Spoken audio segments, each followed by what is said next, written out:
Hands down, the melodic minor has got to be my favorite scale. I probably talk about it in every video. I love the harmonic minor, harmonic major. I love the blues scale. The melodic minor has got to be, hands down, my favorite because of what you can do. There are several modes in it that I want to talk about. Well, it has the 7. It has a 7-tone scale. So the first one, though, we're going to talk about, because we're going to do D flat major, right? This is why I always say, think in scales and not what key you're playing in. The problem is with the key, people think diatonically. They'll do a minor, or a minor, one of the 3, and then 4 major, 5 major, 6 minor, and then it would be 7 diminishing and, back to 1. And they're stuck in that mindset. People get stuck in that mindset, especially the beginnerish, intermediate, and even some advanced players. Those that memorize chords, you should memorize scales. It's better. You get a lot more out of it. So, for example, we can take something like this, right? Let's take, simple 2-5-1 chord progression. Now, when I first learned that 2-5-1 chord progression years ago, it's a minor 2-5-1 chord progression. When I say minor, we're in D flat. So I'm going 7, 3, and 6 for D flat, or 2-5-1, 7, 3, 6, 2-5-1, depending on, I say tomato, tomato. No one says tomato then. It's a 2-5-1 chord progression, and it's in D flat major, right? So what we can do is kind of spice it up a little bit, right? So I found out about it. I was like, wow, this is great. I know how to get to the 6th chord, and I'll be using it all the time. But there's so many things you can do with it. Because first, now we have this, right? And this, of course, you could say, well, we can take the minor 7, all right, with a flat 5, half diminished, right? Several things. I mean, I can take, the diminished scale, right? The half whole for C. Or I can say, all right, you know what? This looks a lot like D melodic minor. And what I want to talk about is the 4th mode of the D melodic minor. All right? And that's your Lydian dominant. And the chord that you get from the Lydian dominant is your 7 sharp 11 chord. And that's a beautiful chord that you can use to transition because, well, there's 2 things actually. The 4th mode and the 7th mode, okay? Of course, the 1st mode is the scale tone itself, which would be the melodic minor. And the 7th would be the, what's called the superlocrian or the locrian. I have a video that I spoke about that. But your 4th is your Lydian dominant. And the Lydian dominant is great because it's a Lydian scale, right? But with a dominant note in it, hence the name Lydian dominant. You have your, because it's from 4 of G flat, of D flat, right? D flat major, Lydian would be, all right? That's your Lydian scale, all right? It's not B in it, it's C. Your Lydian dominant would be just like Lydian, but you have your flat 7. Now, what I would do is say, okay, we're looking at several things here if we have our, Lydian dominant. Because we're taking a diminished scale, it can be very angular, and there's a few things that we can do with it. I wanted to do a 2-5-1 chord progression, sure. I can do, and do 2-5-1.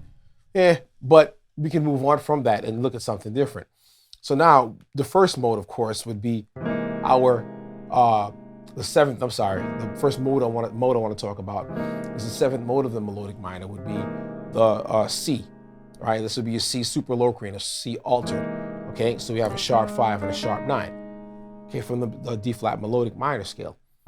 We can take that and go, all right, do this in very simple movements, right? Go to diminished, A diminished 7th, and then resolve here. We could do that. There's several places we can go with scales, but I don't even think key, because I don't care about keys. I'm thinking about what the chord progression is going to do. So I can do, and do, I don't know, I can resolve here. All right. And there's several scales that I have. So the first one here, all right, and I can resolve here. This is the same thing that I would normally do. Okay, this is your 7th mode of the G flat melodic minor, which would be a superloquial or your altered with the sharp 5 and a sharp 9. Sharp 5, sharp 9. Okay, but the 4th mode is your Lydian dominant. So I can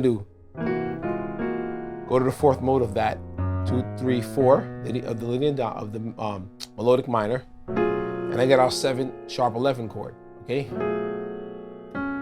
And I can resolve here, or I can say, okay, and what that is my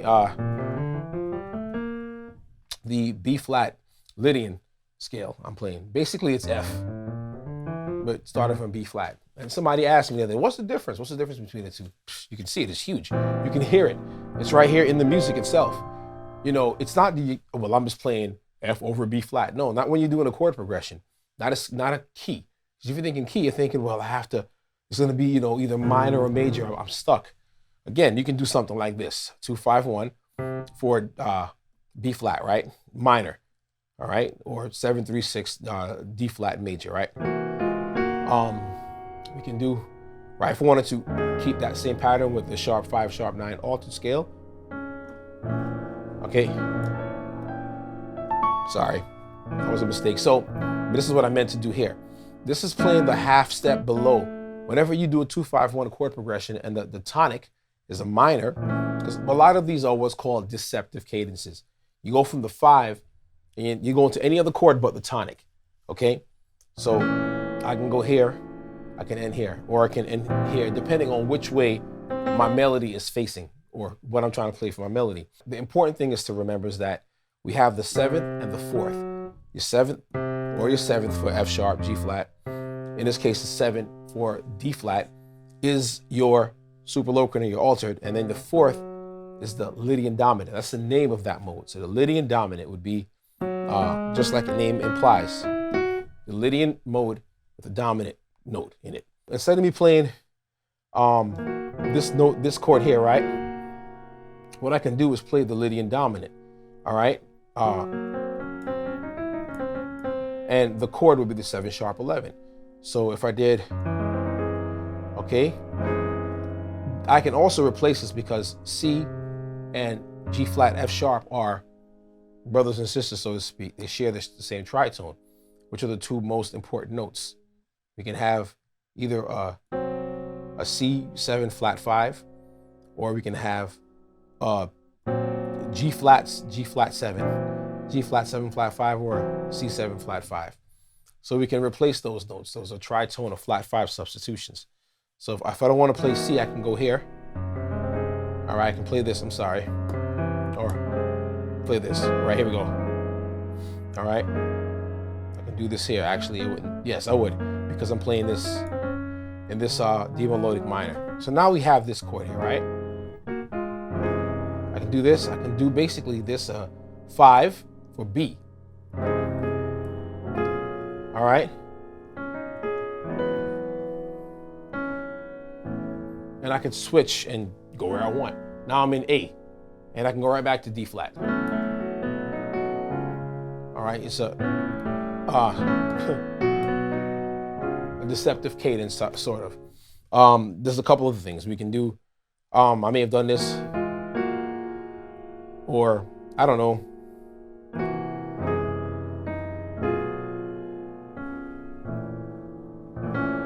Just like I did before, because with moving backwards, we can replace the next chord, the B here, the F here, because it comes from this scale, F sharp or G flat melodic minor. Go here and resolve it here, or go here, and go back down to here like I did before. Or okay, we don't have to resolve all the time at the actual tonic, just like I did before. Again, I say, okay, I'm going to go to the 4th mode of the melodic minor, and I have my 7 sharp 11 chord. So, all right,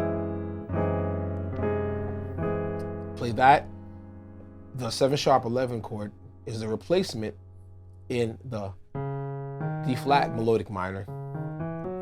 So basically, I would be going in B flat, be going 2, 5, and of course 1 1/2 step. But because I have this, I have several places I can go. So okay, I'm playing the B here. What's B the 5 of? The 5-1 rule. You go 5, and then go up in 5ths if I wanted to. All right, and then just walk up. Rather, I wouldn't really play this, I'd play this. What I'm trying to show you here is that these things are great for talk music. They're great for moving around. When we concentrate so much, and I may get hate for it or whatever, I really don't care, because I know that concentrating so much on the key that you're playing in is gonna get you stuck in a mindset that you can't get out of, because there's so many things that you can't do. So once I do something like this, like I was doing before, right? All right, 2 or 5 for B.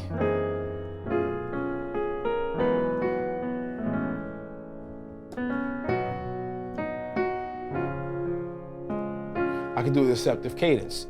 I don't have to come right back into, D flat. Again, I can be doing something like this. All right, 2, 5. I can end it here, or just go.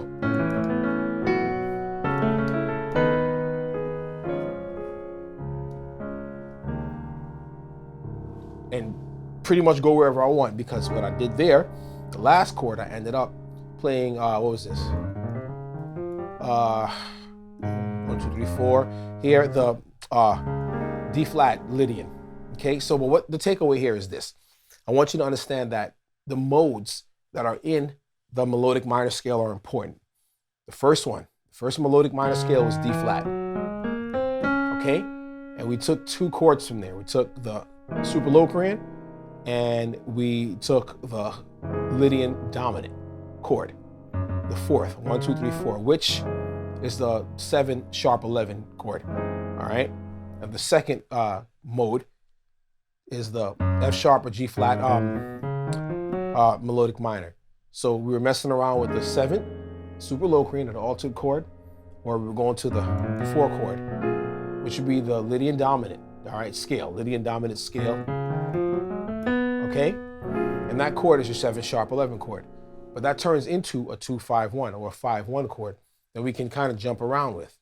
All right, we can even do like we did this here, or whatever.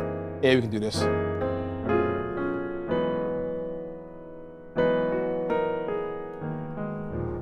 And go right to E flat from there, because the chord tones are so close together. It's just experimenting with different things. Okay? Or just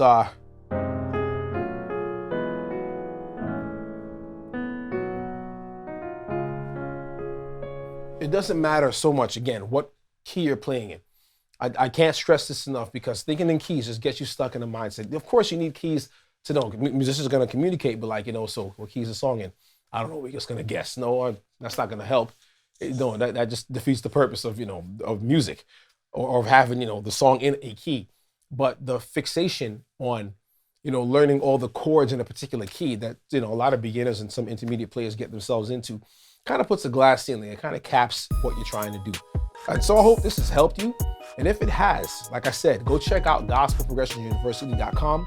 I get into a lot more things, a lot deeper, and I'm a little bit slower because I have your full attention. Hopefully I have it now, but you can check that out, gospelprogressionsuniversity.com/Gospel Keys Pro, and download my free guide. It's called What Do Pro Musicians Know That You Don't?